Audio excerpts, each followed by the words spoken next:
بسم اللہ الرحمن الرحیم۔ السلام علیکم۔ ہیلتھ امیزی یوٹیوب چینل میں آپ کو خوش آمدید کہتے ہیں۔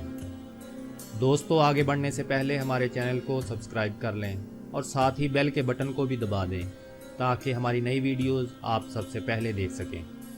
دوستو، ڈپریشن یا مایوسی کوئی معمولی مرض نہیں ہے۔ دنیا میں خودکشی کے باعث ہونے والی اموات کی ایک بڑی وجہ ڈپریشن ہی ہے۔ خودکشی کرنے والے 3 افراد میں سے 2 ابتدائی طور پر سنگین ڈپریشن سے ہی دوچار ہوتے ہیں۔ اس وقت ذہنی دباؤ کا مرض یعنی ڈپریشن دنیا بھر میں تیزی سے پھیلتا ہوا دماغی مرض ہے، اور عالمی ادارہ صحت کے مطابق دنیا کا ہر تیسرا شخص ڈپریشن کا شکار ہے۔ میرے خیال میں ڈپریشن پاگل پن سے بھی بڑی بیماری ہے۔ یہ ذہنی تناؤ سے شروع ہوتی ہے اور پھر انسان کی فیصلہ سازی کی صلاحیت کھا جاتی ہے، جس کے بعد انسان کی زندگی کے تمام معاملات درہم برہم ہو کر رہ جاتے ہیں اور دن بدن صحت بھی گرتی جاتی ہے۔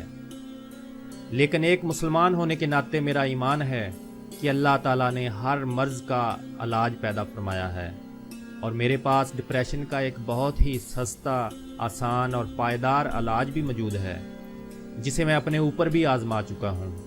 وہ علاج کیا ہے یہ میں آپ کو ویڈیو کے آخر میں بتاؤں گا۔ بات ہو رہی ہے ڈپریشن کے علاج کی۔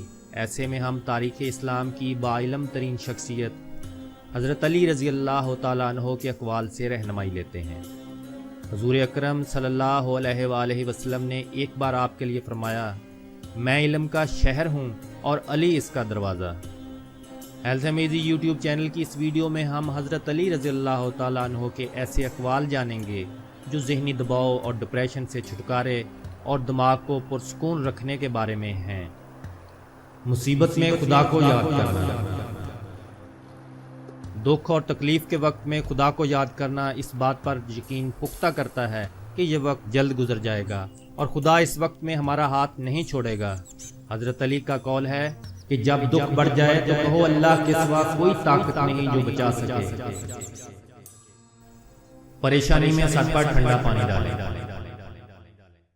غصہ، تناؤ اور پریشانی کے موقع پر سر پر ٹھنڈا پانی ڈالنا دماغ کو پرسکون کرتا ہے۔ اس بارے میں حضرت علی رضی اللہ تعالیٰ عنہ نے فرمایا، جب کبھی ایسا دکھ محسوس ہو جس کی وجہ معلوم نہ ہو سکے تو اپنے سر پر پانی ڈالو۔ صفائی نصف ایمان ہے۔ دوستو، ہم بچپن سے پڑھتے اور سنتے آئے ہیں کہ صفائی نصف ایمان ہے۔ ماہرین کا کہنا ہے کہ صاف ستھرے کپڑے پہننا اور خوشبوئیں لگانا ہمارے دماغ کو ہلکا پھلکا کر دیتا ہے۔ حضرت علی رضی اللہ تعالیٰ عنہ کا قول ہے، صاف کپڑے پہننا دکھ اور غم کو دور کرتا ہے۔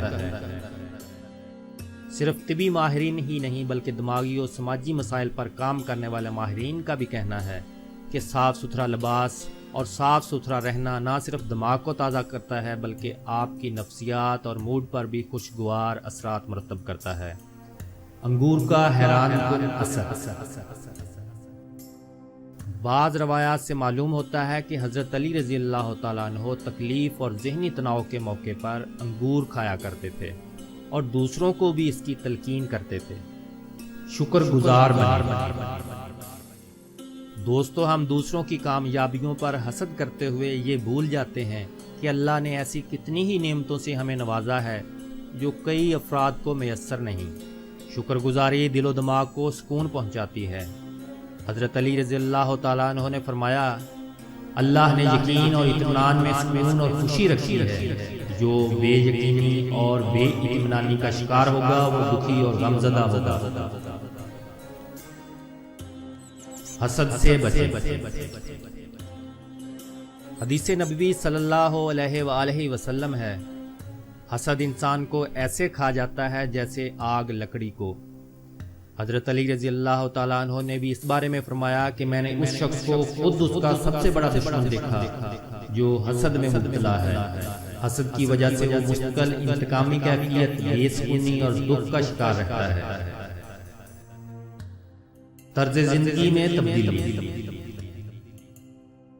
ماہرین عمرانیات کے مطابق ہم مادی اشیاء سے جتنا دل لگاتے ہیں یہ ہمیں اتنا ہی زیادہ بے چینی اور بے سکونی میں مبتلا کرتی ہیں اور ڈپریشن کا سبب بنتی ہیں۔